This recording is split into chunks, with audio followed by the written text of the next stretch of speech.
Assalamualaikum warahmatullahi wabarakatuh. Saya Ayanifa dengan nomor NIM 230402220086. Saya di sini akan mempresentasikan tugas PPT yang berjudul Dakwah Wali Songo. Ya, langsung saja, yakni Sunan Gresik.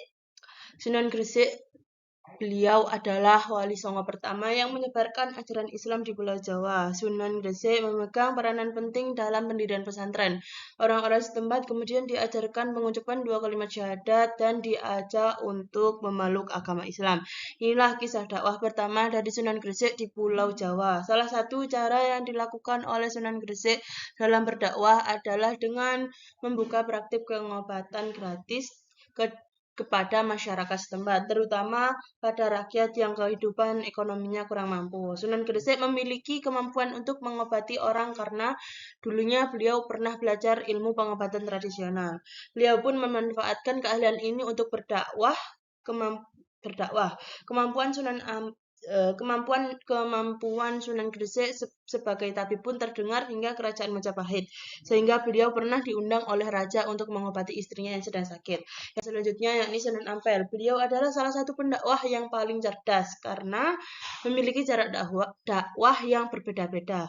Beliau seperti tidak pernah kekurangan akal dalam berdakwahnya. Beberapa strategi berdakwah Sunan Ampel salah satunya yaitu mendekatkan istilah Islam dengan bahasa masyarakat Jawa untuk terhubung dengan masyarakat setempat. Sunan Ampel memiliki cara dakwah yang unik. Cara pencapaiannya adalah dengan mendekati dan menghubungkan istilah-istilah Islam dengan bahasa yang dituturkan oleh orang Jawa. Misalnya kata sholat diganti dengan kata sembahyang yang sering digunakan oleh masyarakat Jawa ketika akan melakukan ibadah. Tak hanya itu, kata musola juga diganti dengan nama langgar yang sering terdengar sanggar. Yang selanjutnya yakni Sunan Bonang. Beliau mengembangkan metode dakwah Islam melalui kesenian. Di antara keseniannya yaitu wayang, tasawuf, tembang, dan sastra sufistik. Di mana karya sufistik Sunan Bonang yang terkenal adalah karya sastra yang bertajuk Sulu Ucil. Gamelan juga merupakan salah satu media yang digunakan oleh Sunan Bonang dalam perjalanan beliau untuk menyebarkan agama Islam di Pulau Jawa. Gamelan ini sudah ada sejak zaman Hindu-Buddha, maka tidak heran Sunan Bonang memainkan gamelannya. Banyak masyarakat yang tertarik kemudian mendatangi asal bunyi tersebut. Namun dalam perjalanan dakwahnya, Sunan Bonang menciptakan alat gamelannya sendiri yang bernama bonang. Bonang terbentuk bundaran yang mirip dengan gong namun dalam ukuran kecil.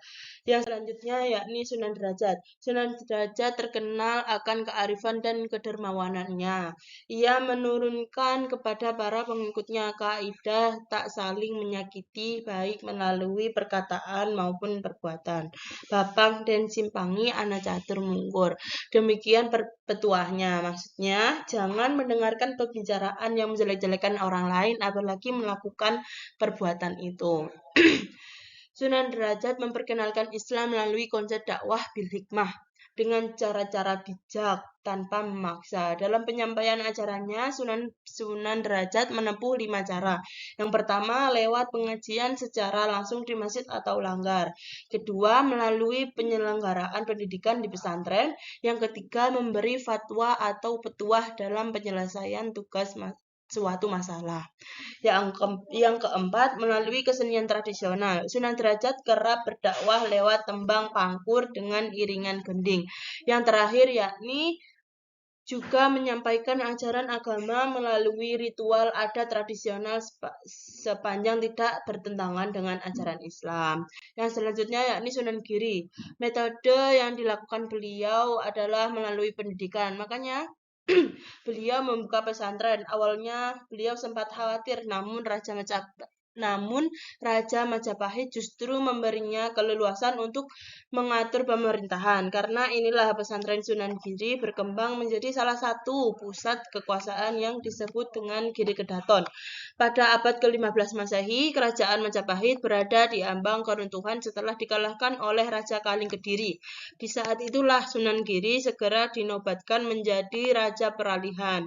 Ini karena beliau dianggap sebagai tokoh yang memiliki kekuasaan di pemerintahan. Keadaan itu lantas dimanfaatkan untuk menyebarluaskan ajaran Islam.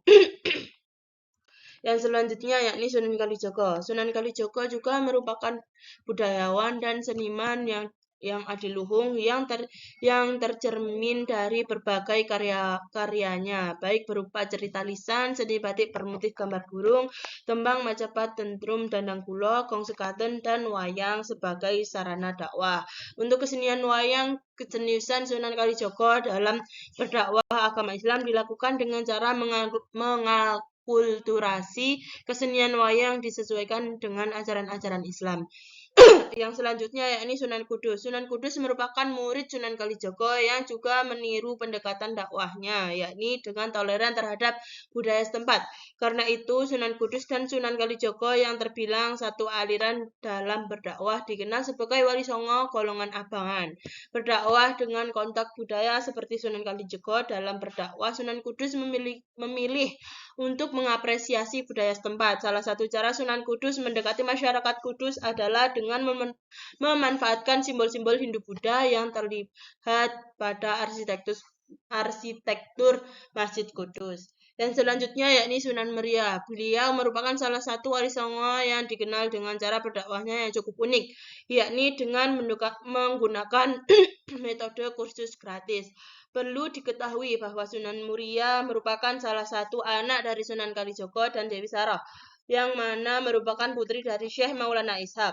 Nama Sunan Kalijaga mungkin sudah tidak asing lagi untuk sebagian besar orang.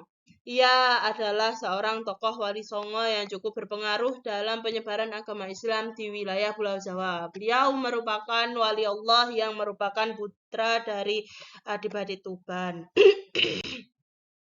Yang selanjutnya yakni Sunan Gunung Jati.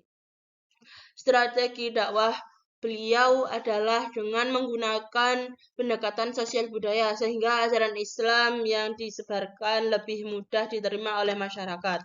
Terlebih Sunan Gunung Jati juga memperkuat kedudukan politik sekaligus memperluas hubungannya dengan para tokoh berpengaruh di daerah Cirebon, Demak, dan Banten sehingga cara dakwahnya semakin kuat. Ketika diberi kekuasaan Cirebon oleh Pangeran Cakrabuana, Sunan Gunung Jati yang diberi gelar Tumenggung Syarif Hidayatullah bin Maulana Sultan Muhammad Syarif Abdullah memilih untuk melepaskan diri dari kerajaan Sunda. Sekian dari presentasi saya. Wassalamualaikum warahmatullahi wabarakatuh.